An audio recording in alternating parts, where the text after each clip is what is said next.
Three things to remember when studying for certifications or any credential for that matter. These three things are aspects of self-improvement, self-development, and education that a lot of people in this space do not place enough emphasis on. And these are typically, I don't even want to use this word, but they're mindset shifts, if you will. I don't like that word mindset because a lot of people in the self-help space pretty much ran up and down that word and just completely ruined it for me, right? But mindset is super important when it comes to getting what you want out of life. Here's a better word: attitude. Your attitude dictates your outcome, right? Here's an example. If you are fully qualified to perform a specific task and your attitude about performing that task is one of lethargy and you're not inspired to do it and you just have a bad overall attitude about it, you're not going to get it done, right? And this is why I think that these three things will bolster your attitude when it comes to achieving the certifications that you want, the credentials, or even the college degrees that you want to earn, right? Even though a lot of people are butchering college degrees right now, I think that they're still very important, and I'll tell you why in a bit. So the first thing I want to talk about is failure and success. Failure and success does not exist.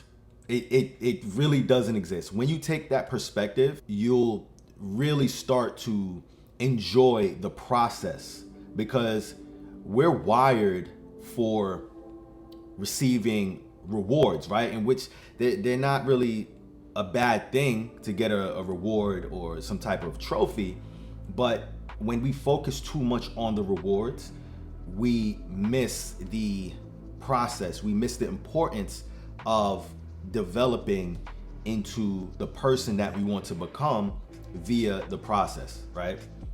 I think of, and I think you should think of, failure and success, the literal words failure and success, as words to simply describe a transitory state of human existence, right? It's a very ephemeral state. It's nebulous. You can't grab failure and you cannot grab success. Success is simply a word used to describe a preferred outcome.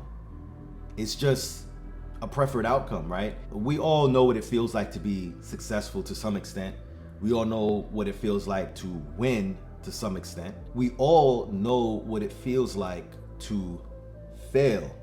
But in reality, failure doesn't exist until you admit defeat. This is very important in the certification space because many people, they study for these certifications and then they fail and then they feel down, right?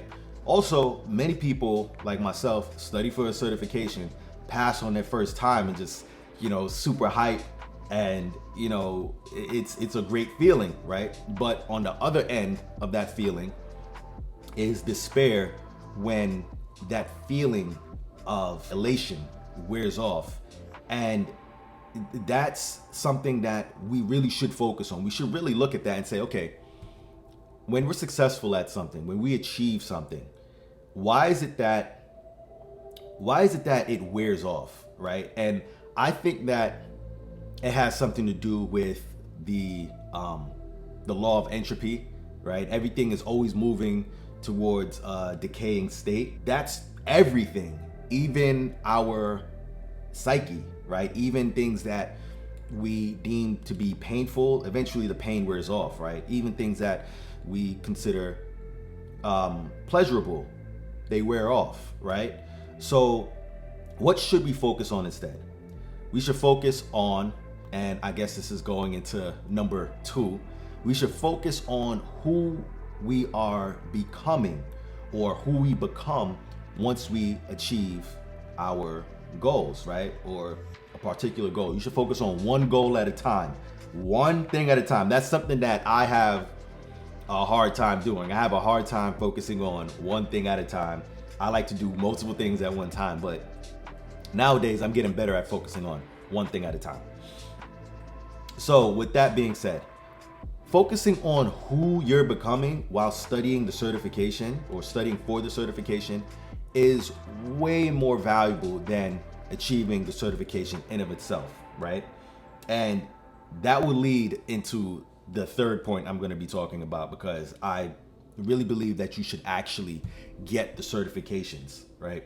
But you should focus on who you're becoming while you're studying for the certification. For example, recently I realized that what Cisco wants from me as far as becoming a CCNA is they want me to think like a network engineer, or at least that's how I'm imagining it, right?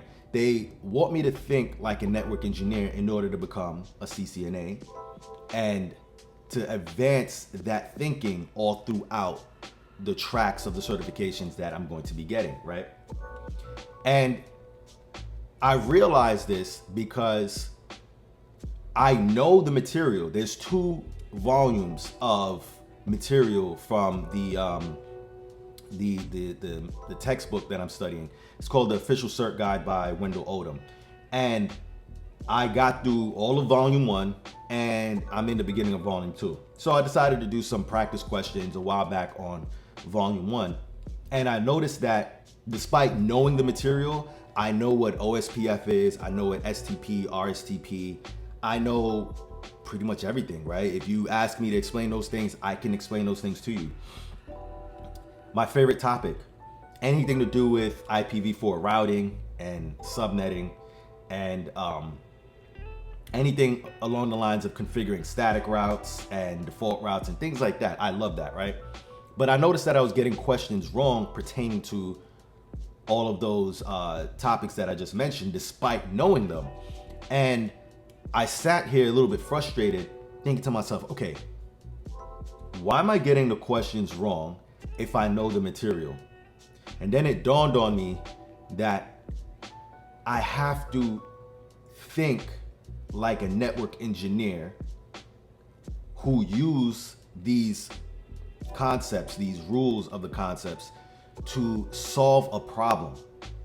And then I started drilling down into that. Okay, how do we solve problems? We do so via inductive and deductive reasoning. So I started looking up books on logic, on inductive and deductive reasoning. I found one in my closet the other day. It's called To Engineer is Human, right? It's this book right here. Right? So I got that book when I was an engineering major, and it's a pretty cool book, right? It really shows you the insight of an engineer's mind, at least from one engineer's perspective. And I started really drilling down into what it means to become a CCNA. And what it means to become a CCNA is to become good at inductive and deductive reasoning, right? So deductive reasoning is moving from general truths to specific inferences about a problem or something that you're working on, right? And in the practice questions that I do for the CCNA, they give you a diagram and then they give you an exhibit with some configuration printed out, and they'll ask you a question. You know, they'll ask you a specific question, and you have to look at the diagram, look at the configuration, take that information as if there were pieces to a puzzle, fit them together. And once you fit those pieces together, there's still gonna be 1 or 2 pieces missing.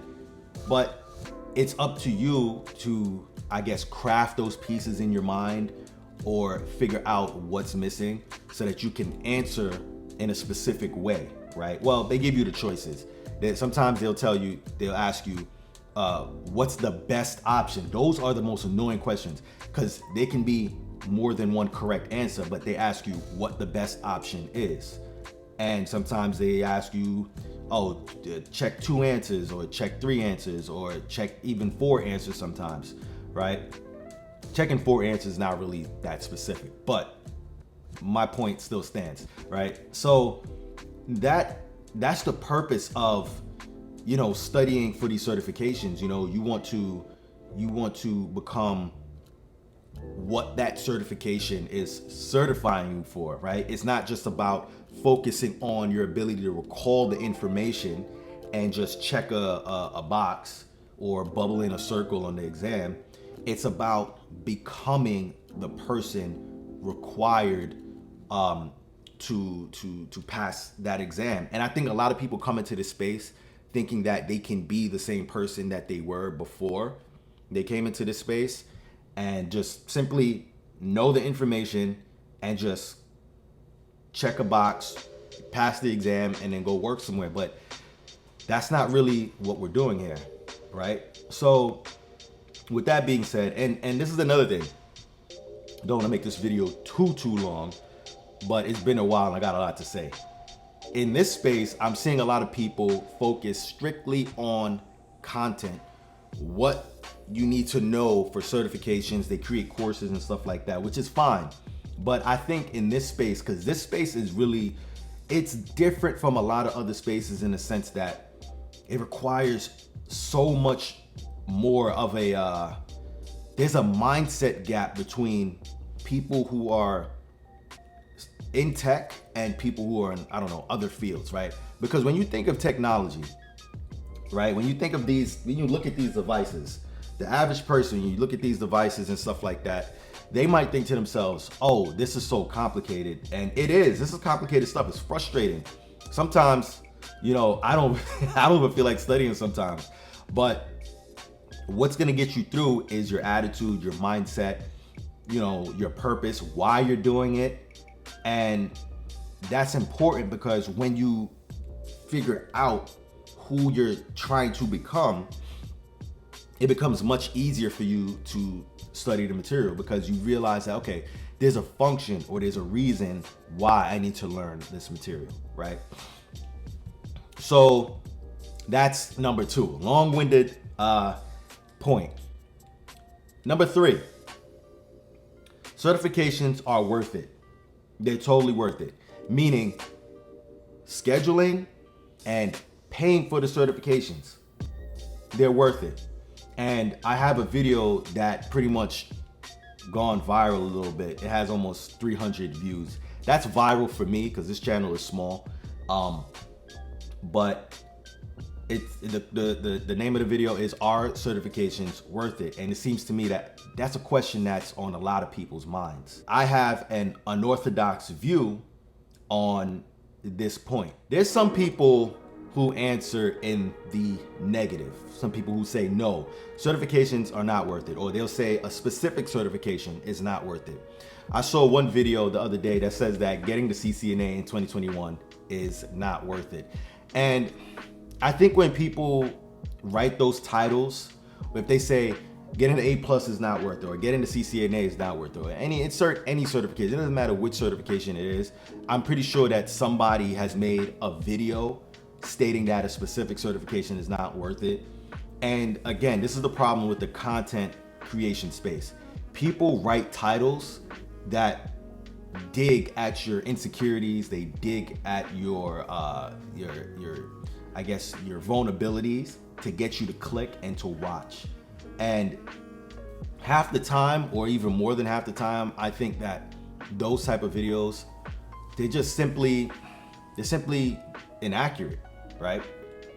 For instance, I think that certifications, no matter which one you get, is worth it, because again, going back to point 1 and 2, it's about who you become while you're putting yourself under that evolutionary pressure. If you, for instance, just because this is something that those people say that you should do instead of actually scheduling and paying for the certification. They tell you that you should just study the material and move on, right? Just study the material and move on to a different certification. Study the material and apply for a job. Study the material, work on home labs, put together a project and then go apply for a job. Okay, that may work. It may work. It might yield you results, right? But are you putting yourself under that evolutionary pressure, right? When I say evolutionary pressure, are you putting yourself in a position that's uncomfortable, that's going to get you to evolve? Or are you just doing something that's convenient and easy? It's not convenient for you to schedule an exam 2, 3, 4, or even 6 months from now, pay for the exam, which means that you're investing money, maybe money that you don't have, and studying that whole time. No, it's not convenient. It's very uncomfortable. It's stressful, but that's a good thing. You evolve under stress, right? They say, I love this cliche quote. They say that pressure bursts pipes, but pressure also makes diamonds. I really believe in that, right? I really believe that when I'm under a stressful situation, I always believe that I'm gonna come out the other side better, no matter what has happened, right? Like, I don't care what happens. I'm gonna come out on top. I'm gonna come out a winner, right? And you need to have that same attitude too. Invest. Purposefully put yourself in a situation that's going to stress you out, and you'll come out on the other side better. That may be, again, paying for the exam with money that you don't have, and scheduling the exam, and studying your ass off because you have a deadline, and you have your back against the wall and you need to get it done, right? And you'll notice you'll come out on the other side. That's what happened with me and the A+. I was, I had just left a job about 2 years ago that I was working at for 9 years, and I needed to transition into another career. So I was just looking for ways to make that happen, and I came across CompTIA, ITF, and the A+. And I needed to get it done ASAP. I needed to get it done quickly. I had set a deadline because I had other things coming up that I had a crunch. I got through all 3 of those exams because the A+ is 2 exams, ITF is 1 exam. I got through all 3 of those exams quickly because I needed to get done, and I passed it on my first try. That's because I don't know. I just needed. All I know is that I was under a lot of stress, and I needed to get done ASAP, right? So a lot of people like to skirt around the evolutionary pressure and say things or do things along the lines of, yeah, I'll just study the material, but I won't take the exam. That's weak. That is weak. The exams, the A+ exams, the ITF, anybody who's taken CompTIA or any of these certifications, the questions are tricky and they're stressful. It's stressful, but that stress is good stress. I believe it's called eustress. There's 2 different types of stress. There's eustress and there's distress. Distress is the bad stress. Eustress, EU, which means good stress, right? So taking these exams puts you in a position to evolve, right? The studying, the time crunch, and then the stress from the exams themselves puts you in a good position to evolve, right? Now, here's how I look at studying for the exam but not actually taking the exam. I like to use gym analogies all the time because I love fitness. I'm from the gym world. I love exercising on a regular basis, right? I was a gym rat at once upon a time. I'm about to find another gym and become a gym rat again. But look at powerlifting, for instance. Powerlifting requires that you train the squat, bench, and the deadlift, right? Those 3 main lifts. And saying that you don't need to actually take a certification exam is akin to, instead of training the squat, bench, and deadlift and then going to compete, it's like going in your fitness book where you keep your progress and just writing, I could squat 500, or deadlift, I can deadlift 700, bench. I can bench 315. You didn't train any of those lifts. You just wrote in what you can do. And then you go to the competition and then you get under that 500-pound squat and it folds you in half. Or you try to deadlift that 700 and it snaps you into two. Or you start trying to bench 3 plates and it just pretty much it pretty much just caves your chest in. I think that it's so ridiculous to say, oh, I'm just gonna study, but I'm not going to take the exam, right? I don't know. That's just my perspective on it. And I understand some people may not have the resources to pay for the exam. They might get the materials, learn the materials, and they just move on to getting the job. Maybe they get a job. That's different. The point I'm trying to make is purposefully put yourself in positions that's going to make you uncomfortable. And I think that's the whole point of striving for credentials and striving for degrees, striving for certifications, whatever it is, because at the end of the day, it's all about who you become, what you become, while you're putting yourself under evolutionary pressure. And listen, if you're afraid of failure, you need to go ahead and embrace failure. And again, back to point number 1, failure does not exist. And it only exists if you admit that it exists. If you admit defeat. If you admit that you failed, you failed one certification exam, you lost $300, boo-hoo. Now what? What are you gonna do? You're gonna just stop trying? And I think that's the thing with a lot of us nowadays, right? So I don't know. I think it's best to take a winner's attitude, a winner's approach, which is failing your way to success. And even when you become successful, that's not gonna be enough. I could tell you, when I got these degrees and certifications, the happiness and satisfaction last 24, 48 hours. After that, I was on to the next thing, on to figuring out what's next. So those words, success and failure, doesn't exist. And it's all about who you become. It's all about who you become. It's all about becoming that network engineer minded person to pass the CCNA, the CCNP, or the CCIE, whatever it is you're studying for, A+, Network Plus, whatever it is you're studying for, right? And actually taking the test, right? It's important to take these exams so that it also feels good to be part of a club. I know everybody's trying to be different and everybody's trying to be edgy and cool and profound and, oh, I'm not part of this associate. It feels cool to walk around with a CompTIA card. I got me a CompTIA card. I got the certification. And when I get the CCNA, man, nobody's gonna be able to tell me anything. I'm gonna be hyped. I could sit here and just study the material and go, okay, I know all the material, but it feels good having that piece of paper. Hey, look, it is what it is. But anyway, if you want more rants, motivational speeches, and insights like this one, click right here, and I'll talk to you guys next time.